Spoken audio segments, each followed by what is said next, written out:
有一个关伫咧绿岛感觉的受刑人，叫做王天佑。昨暉下晡，因为感觉逃走出去。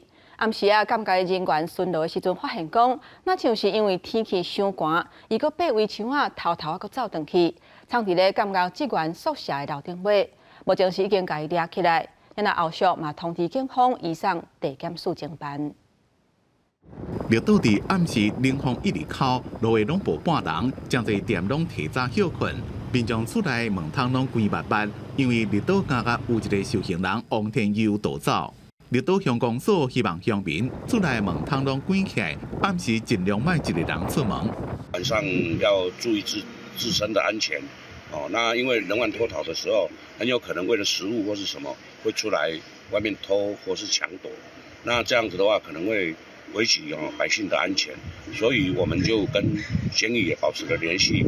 王天佑因为违反毒品危害防治条例，伫绿岛监狱服刑。初六下昼，伊趁机会逃走。该活动人用无线电呼叫支援警力斗相共，依然未恢解动。差不多20位警察由刑警大队长带队，对台东的护工渔港自海巡艇到绿岛斗相共掠王天佑。绿岛有发生囚犯逃狱事件，那我们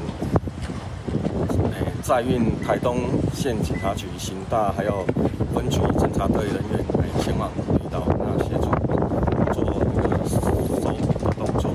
绿岛警方伫咧岛上的港口、机场、龟仔路，也个空处加强巡逻。绿岛机场并无封闭，依然正常营运。航警是加强戒号，避免王天佑坐飞机逃走。海巡船也出海巡逻。到暗时9:58分，监狱方面的人员发现王天佑藏伫咧绿岛监狱职员宿舍的厝顶。联络支援警力到现场，好随来可能才顺利逮捕。